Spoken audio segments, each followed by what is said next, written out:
Hi, everyone. I think we'll go ahead and get started in just a minute. So hopefully people can hear me.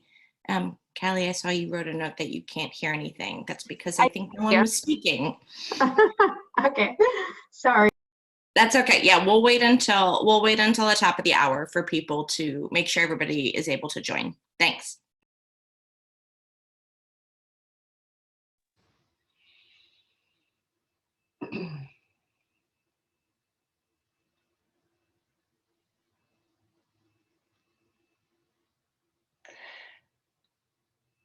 Lindsay, I would like to announce that while people are waiting, they can complete the evaluation, and the link is in the chat.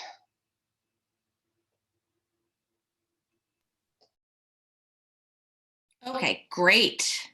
We'll make sure it's put in the chat for, it looks like right now it's only for panelists. So let's try and put it in for all attendees as well.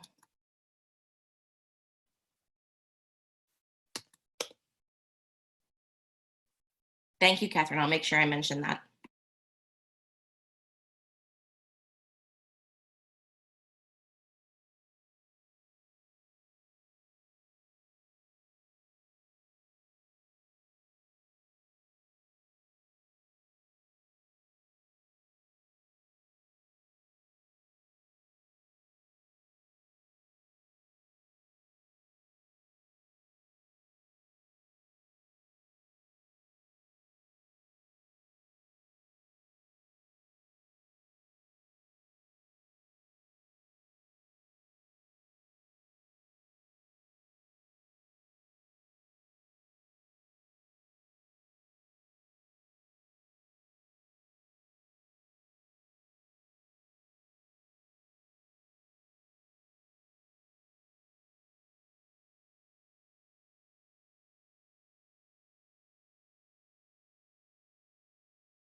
Hey, good morning and good afternoon, everyone.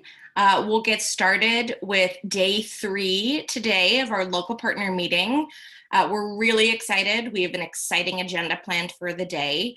My name is Lindsay Bonanno. I'm a health science specialist with USAID's Office of HIV/AIDS in Washington, and I work on our local partner transition team.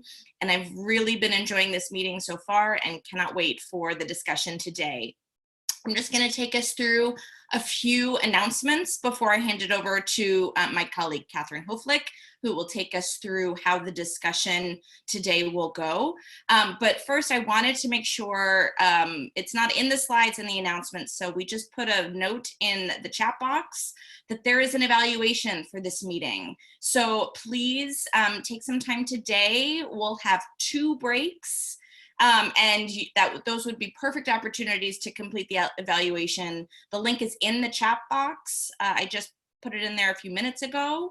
And maybe throughout the discussion, we can keep highlighting it so people can make sure they can find it easily. Thank you. So I'll move on to the next slide, please.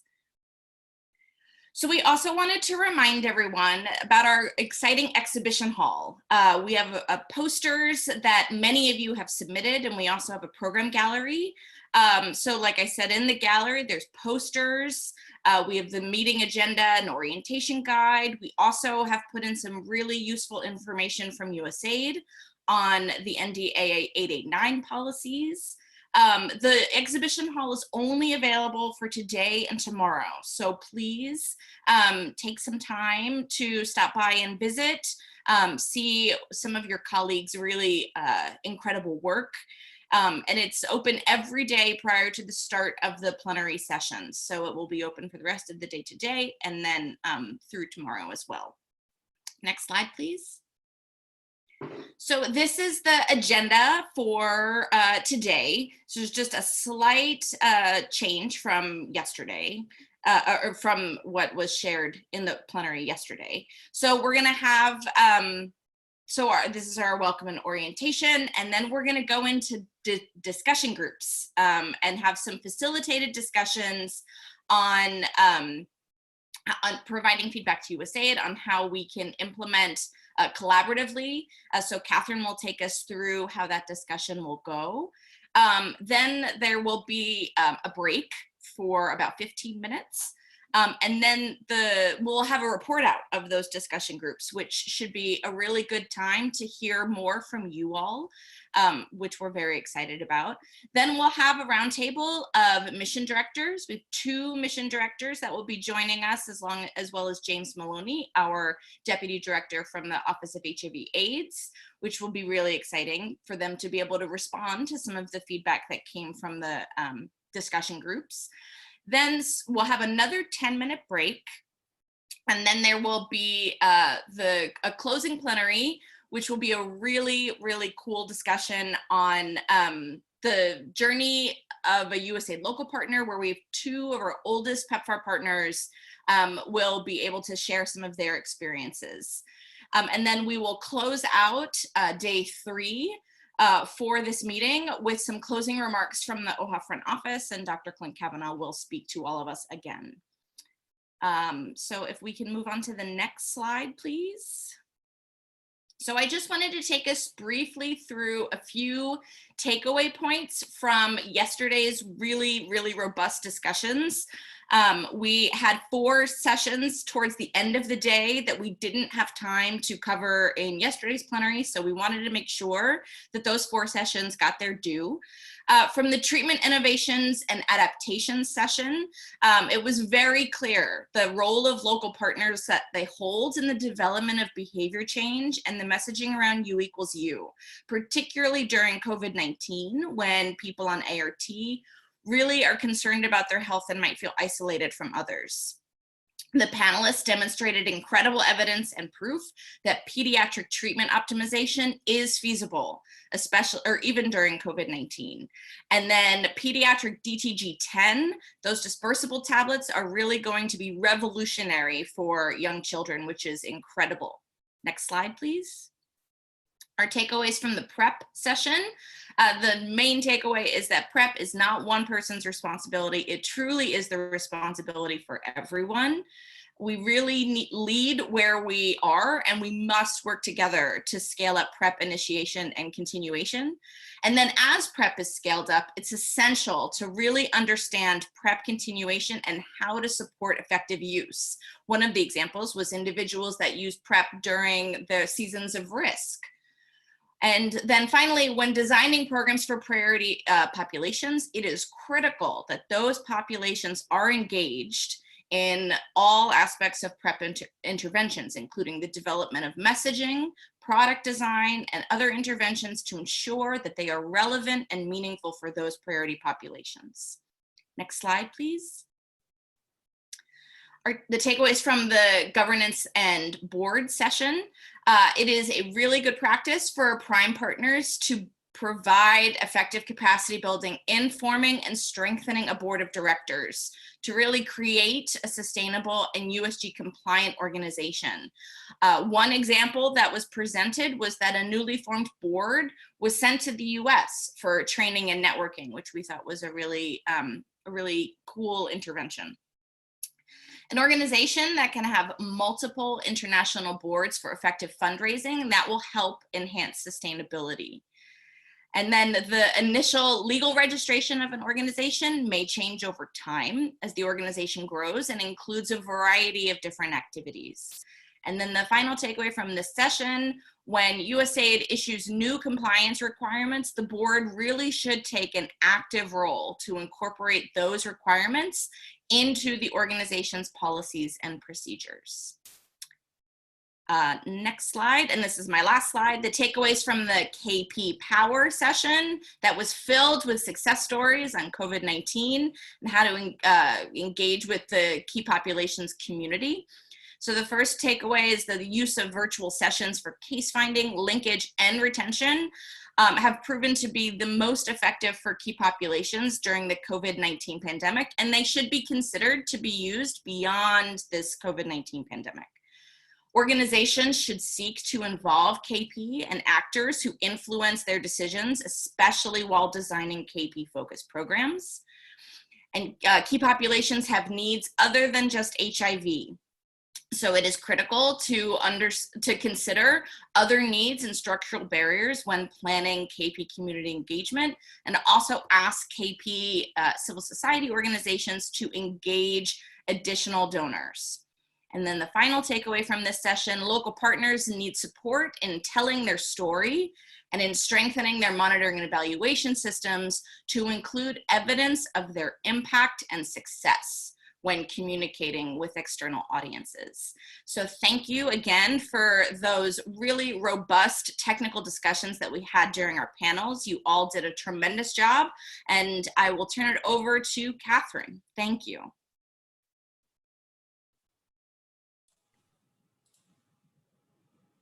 Good morning, everybody, and good afternoon. Thank you, Lindsay, for the recap of yesterday and the preview of today's events. Really looking forward to today. I've been looking forward to it for a couple of weeks now, and really looking forward to engaging with our local partners that are joining us today and hearing feedback from you on how we can together tackle some of our biggest challenges and come up with solutions together. My name is Catherine Hoflick, and I'm the Senior Capacity Advisor in the Capacity Building and Partnerships Branch at USAID in Washington. The next couple of sessions go together. So we'll have this session, some breakaway sessions, and a report back later in the morning that kind of all go together about tackling those shared challenges and coming up with solutions together. So we all are doing this together. Implementing programs from Guatemala, from Nicaragua to Lesotho, Eswatini, we're all working on these PEPFAR objectives, trying to report on our MER data. We're all working on these things together. This local partner meeting is about coming together, learning from one another, learning from our colleagues in Baylor, Lesotho, about how they've tackled their problems and come up with novel solutions. It's about coming together, learning from one another, learning from USAID, and having a better COP20 together. So today, we're gonna have an interactive day where USAID is gonna learn from you, and USAID is also going to tackle some challenges together. So our session objectives is about coming together on those challenges and those solutions. So we understand that these are shared challenges. We all have them, and we all have come up with some pretty novel solutions to solving them. Your MER data is our MER data. We roll it all up, and we have these amazing, I think Clint and Debbie and Callie told us on day one about some of the amazing statistics that we've been able to achieve together. But we also have to acknowledge that when you have challenges, we have challenges. So today is about coming up with those solutions. Also, as if battling the HIV epidemic wasn't difficult enough, we have new 2020 challenges, COVID-19, and some of the new policies that we've put in place that will potentially present some challenges for implementation in COP20. So let's put those on the table, talk about them, and come up with those solutions together. Always at the center of our discussion, we need to put that common vision at the forefront of our discussions. We are all in this together, sustaining epidemic control. That's what it's all about. So that's the critical factor. If we can address any of those barriers, any of those challenges, and remove them, we're going to get closer to sustaining epidemic control. So today, we're going to come together. We're going to use our local partner transition framework as our organizing framework to talk about in a few different categories. We have 5 different categories. We're going to talk about some of those challenges, some of those barriers to great programming and implementation, coming up with those challenges, putting them on the table, discussing them together, even in this virtual world where we're all in rooms all by ourselves, and then coming up with solutions. As you can imagine, we have to say it outright, USAID has a very conservative risk appetite. Quite frankly, we do not tolerate risk. That's not part of our DNA, but we do treat it. So in USAID language, we treat risks. We definitely do not tolerate risk. What does that even mean, though? When I was trying to think through an example of what does treating risk mean, I remembered yesterday's session in HRH. So I wish I remember which panelist it was, and I hope that you're online and can take credit for this. But in the HRH panel, one of our colleagues from the local partner was saying that they took an action that was potentially not normal. They did some analysis. It was not the normal way of doing things. And it turned out they saved thousands and thousands of dollars. From there, they could then hire hundreds of more caseworkers, healthcare workers, and in turn, they had been able to provide healthcare to thousands of more patients. Now, they took a risk. They did something not traditional, and the result was really positive. So I just want us to go into this discussion today to put those novel ideas, those novel solutions on the table. They could be a risk that is negative, but they could also be a risk of doing something really great and having positive results out of that. So when we treat a risk, we take that action. That local partner took an action to deal with the situation, and actually the results were really great. So when treating risks, sometimes you look at a negative risk like a fraud and you take an action, but that action is going to reduce either the impact of whatever that risk was going to be, or reduce the likelihood of it happening. So we don't tolerate risks, but we take an action that treats that risk. But you can't treat a risk if you don't know what it is. So today, what we're going to do is using these 5 categories: local context, weak or maybe very strong local partner capacity, external and internal communications, partner oversight, which includes also USAID staffing, and then we have to also discuss policies and procedures. So we're going to go into 10 concurrent breakout sessions. There'll be 3 breakout sessions for USAID staff, and there'll be 7 breakout sessions for the local partner staff.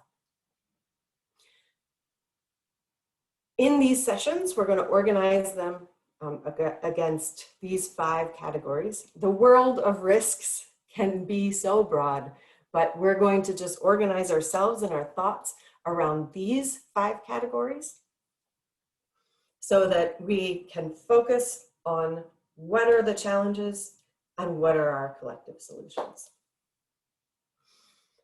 So another thing that came up yesterday was about in the sub-award panel, which I had the opportunity to take part in, was identifying risks. So sometimes we need to go through a process to think about what are the risks that we could face in any situation. One of the things that came up in that panel, in the sub-award panel, was that a pre-award assessment that a prime needs to do for a sub-awardee. If you do them effectively, then you identify those things that could come up during implementation that could be a problem for both of you.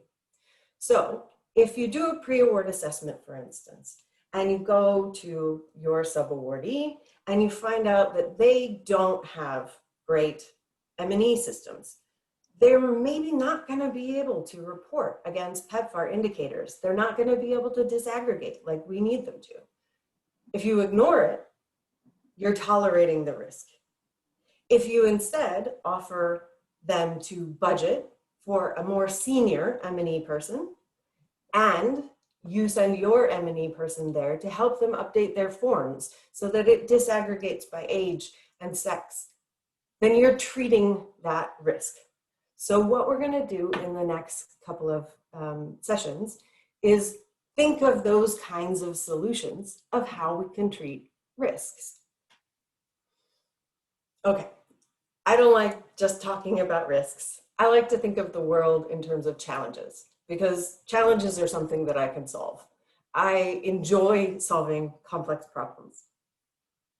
So we're going to break away into a few sessions, talk about these topics, but let's not talk about them in terms of risks.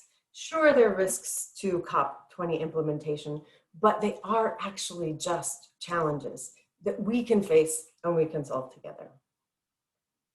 So, breakaways. I know that the on-air platform, the Zooms, this new virtual world is a little bit confusing, and we've had some feedback that the way we've had concurrent sessions has been a little bit confusing. So I'm going to use the next few minutes, I'm just checking my time, very few minutes, to talk about how we're going to deal with the breakaway sessions. So most of you are connecting with us today through the on-air platform, which has our posters, our exhibition hall, and you're clicking join to join these meetings. Some of you are joining via just the Zoom link. So we're going to go into the on-air platform after this plenary session. You're going to click join on a topic, one of those 5 topics that was in the last slide, and I'll show them again. And you're going to have a facilitator there that's going to walk through your challenges and the solutions. So we'll have, again, 3 sessions for USAID and 7 sessions for local partners. 3 sessions have interpretation, but the discussion is mostly in English. So don't be intimidated if your topic, for instance, local partner capacity in group 6 it says French interpretation available. It is available, it's on another channel, but the discussion will mostly be in English. So don't shy away from joining those groups.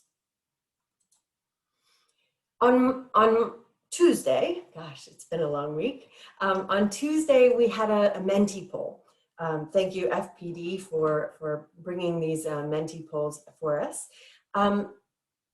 Both local partners and USAID responded outright that local partner capacity was the thing that you wanted to talk about the most. Both groups came up with policies and procedures. I know it's itty bitty tiny to read here, but this gold bar is policies and procedures was the second, and staffing and oversight of our awards was the third. So we know, we heard you, we listened, and we made, we doubled the number of local partner capacity sessions in the breakouts for that reason, based on your Menti poll. So here you can see down at the bottom, there is a local partner capacity, staffing and oversight, policies and procedures, breakaways for our USAID colleagues. And there are 7 sessions for our local partner colleagues based on those 5 topics that I presented earlier. So I'm going to stop the presentation right now and just show you on the on-air platform exactly what we will need to do in order to go into our breakaways. And I also want to emphasize that the breakaway sessions are going to be followed up by the mission director report back, which I'll explain in just a moment. So you will see on the on-air platform, here we are, we're in today. So we're all in this session. You've hopefully joined us via the on-air platform. So this session is on our welcome back and teeing up for our breakaway discussions. Below that, you'll see the groups that I was talking about. So we have local context is one group, group 1, facilitated by Jason Porter. And so each of the groups is labeled. So there are 2 local partner capacity sessions. So again, listening to what you had to say in the Menti poll, we're going to have that opportunity to discuss that in 2 groups where French is available, but again, English is the main topic for, or the main language of discussion. So policies and procedures, that second ranked group. So all of these are available. So you're going to go after this session in just a moment, you're going to end this Zoom call, and then you're going to join one of these groups. So I hope that that's a little bit clearer than just being able to join the groups on your own. So I'm going to share my screen one last time for the what happens next. So you're going to break away into those groups. You're going to go ahead and jump into those rooms and have a facilitated discussion around those 5 topics. Afterwards, so the next session of the day is a great opportunity. So we're not just talking about what are the risks, what are the challenges, what are the solutions. We're not just talking about that. You're going to come back and present that to OHA leadership and 2 of our mission director colleagues that'll be joining us at the report back session. So it's an incredible opportunity to be able to tell OHA leadership, what exactly are those challenges? Again, these are shared challenges. Those that you're facing are our challenges, and it's OHA leadership's challenges. So we want to hear from you, and you'll be able to report back to OHA leadership about those challenges and the solutions that you've been able to come up with. So at the 8:45 in the morning, Eastern Standard Time, or 2:45 Central African Time, we're going to have a report back session with our OHA leadership and mission directors, where you're going to report back on the highlights of your discussion. We do want you to keep it brief to 3 minutes per group, but we'll have note takers in all of the sessions to capture that rich discussion, which will then be reflected in our report at the end of this local partner meeting.